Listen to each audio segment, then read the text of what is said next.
Hello and welcome to another episode of Sermon Braindump. My name is Scott Dalen. I'm an ELCA pastor in Southwest Iowa, and I present these videos every week for a couple different reasons. The first of which is to take my brain out of the more background work over the course of the week and move into the process of actually writing and preparing a sermon that I will preach to my congregation for the weekend. That's the first, and the second is just to allow you to do it who have given of your time to come by here and take in this video and to allow you to gain some different insight into the assigned text for the week. So that is why I do these. This particular Sunday, which is October 21st, 2018, the 22nd Sunday after Pentecost, our gospel lesson comes out of Mark chapter 10, verses 35 through 45. Now, this is not quite a direct continuation of where we've been for the last few weeks. There's a little bit of a jump here, and it's worth noting that verses 32 through 34 is the third passion prediction from Jesus as he tells his disciples what's going to happen in Jerusalem, which they are getting really, really close to. As a matter of fact, following today's scripture lesson, there is the story of Jesus coming through the town of Jericho and engaging with one we call blind Bartimaeus, who is healed of his blindness, and that is the last story before Jesus comes through Bethany and actually enters into Jerusalem with the triumphal entry, or Palm Sunday. So narrative-wise, that's where we are in the grand scheme of things. Now again, that small portion of this passion prediction is skipped over, but it's worth noting that because once again we see that the disciples, just their reaction to the passion predictions from Jesus are just almost cringeworthy. The first time around, Jesus predicts it after Peter has just called him the Messiah, and then Jesus tells him what that means, and then Peter rebukes him, and he rebukes Peter right back again. And then the second time around, I'm blanking on who squawks that time. I want to say it's Andrew, but that doesn't seem right. Anyway, there's a weird response in that one, and then now here James and John have an oddball reaction as well, seemingly not even paying attention to what Jesus has to say, or if they do, or they are paying attention, their response to is oddball. So that's kind of just a little bit of background of where we are. So essentially, they're on the road going to Jerusalem. Jesus is walking ahead and tells them, passion prediction, he's going to be condemned. He's going to be handed over. They'll mock him, spit on him, flog him, kill him. In 3 days, he will rise again. Okay, and with that, we pick up here at verse 35. James and John, the sons of Zebedee, came forward to him and said to him, Teacher, we want you to do for us whatever we ask of you. And he said to them, What is it that you want me to do for you?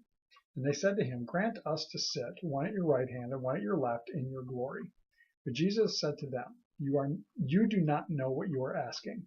Are you able to drink the cup that I drink, or be baptized with the baptism that I am baptized with? And they replied, We are able. And then Jesus said to them, The cup that I drink you will drink, and with the baptism with which I am baptized you will be baptized. But to sit at my right hand or my left is not mine to grant, but it is for those for whom it has been prepared. When the 10 heard this, they began to be angry with James and John. So Jesus called them and said to them, You know that among the Gentiles, those whom they recognize as their rulers lord it over them, and their great ones are tyrants over them. But it is not so among you. But whoever wishes to be great among you must be your servant, and whoever wishes to be first among you must be slave of all. For the Son of Man came not to be served, but to serve, and to give his life as a ransom for many. Right, so that's it. So we kind of see, again, as I mentioned, we have the same flow. We have the passion prediction. We have a very oddball response to it that seems to reveal assumptions or motivations or just being off in general. And then Jesus offers a corrective. And it's the same here. Now, this particular story of James and John also is featured in Matthew's gospel. It's not only in Mark, but Matthew tweaks it ever so slightly, indicating that it's actually their mother who comes up to Jesus and makes this makes this request on their behalf. Beyond that, it's pretty similar. Luke also features the kind of the back portion of it, not the James and John part, but the remaining portion about the quarrel over who's the greatest, and then he talks about the ones who are great need to be the least of these. and what to say about this that we haven't already said. It's interesting to discover, to see that at one time or another, when it comes to the passion prediction, even the big three disciples, Peter and then James and John, sometimes called the inner circle. I always call them the big three, but the inner circle that they misunderstand, that they misinterpret. This raises the question of why is it that the 10 get so ticked off at him? Is it because they're condemning them, or is it because they beat him to the punch and asked for what they were all hoping for? We don't necessarily know, but now I kind of went down a rabbit trail this week just a little bit of are they do James and John have nefarious reasons for doing this? Or are they being opportunistic when they ask for these positions of authority? And it's kind of in the way that it's worded when I did the translation, that we want to sit at your right hand and your left when you are in your glory, or in your glory. Now, normally I think of this as when he ascends to the throne, they want to have the right and the left hand seats, the positions of power, as close to the big dog as you can get. And based on his response, that's probably what they're asking for. But I wonder, are they just asking, we want to be near you and be in your glory, be in the glory of you? That doesn't seem to be the case, though it's possible. There's a little tiny bit of ambiguity there in the original language, but again, the response of Jesus probably negates that. But it's interesting. The thing that I'm really drawn to in this passage is the question that Jesus answers them with. First, they're probably thinking to themselves, this probably isn't going to go over real well, but let's see if we can be sneaky. Lord, do for us whatever we ask of you. And then Jesus asks the question, what do you want me to do for you? Now, I'm drawn to that question, or that Jesus asks them or poses to them, not so much because of their response, but because we're about to hear it again. Now, I referenced at the beginning of the video that right after this passage, Jesus encounters Bartimaeus. And in that encounter, Jesus asks pretty much the exact same question. There's very slight differences in the wording, but it's the same question. What do you want me to do for you? And so we have the same question offered in different circumstances with different results. James and John seem to be seeking out authority for themselves. They seem to be seeking maybe to share in the glory of Jesus, maybe just positions of high up in the cabinet, whatever. Whereas Bartimaeus is faithfully asking for freedom from that which hinders him, from that which marginalizes him. In his blindness, he would have been left at the mercy of either family members, or if he had no family, he would have to beg. And I think he's a beggar, if memory serves me correctly. Whereas James and John are already with Jesus. They're and trying to think where I want to go with this.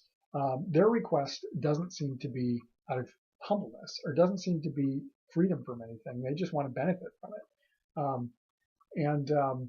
The response of Jesus is telling. Bartimaeus is healed. He says, "Your faith has made you well." So he will be healed when we encounter that, which I believe is actually next week's text. Whereas his response to James and John is, first off, you don't know what you're asking for. And I'm going to come back to that in a second, but it's not mine to grant. This is not for me to give you. Now he does say that there's the whole drink from the cup and the baptism with which I'm baptized, that they'll share in that. They don't seem to get what that's going to mean. But Jesus, you do not know what you're asking for. His glory is going to be at the cross. His glory comes about through his death, through his passion. And those places at his right and his left are for someone else. Well, it's for the other two criminals, the other two seditionists, insurrectionists who are hung up next to him on his right and his left. Those are the only time we hear people being found at the right and the left of Jesus, is the other people hanging on the cross next to him. So what's that mean? Well, I don't exactly know, but the phrase, or the common saying, "Be careful what you wish for," seems to be at play here. That they might get exactly what they're asking for, and it just might not mean what they think it means. I don't know where else to go with this.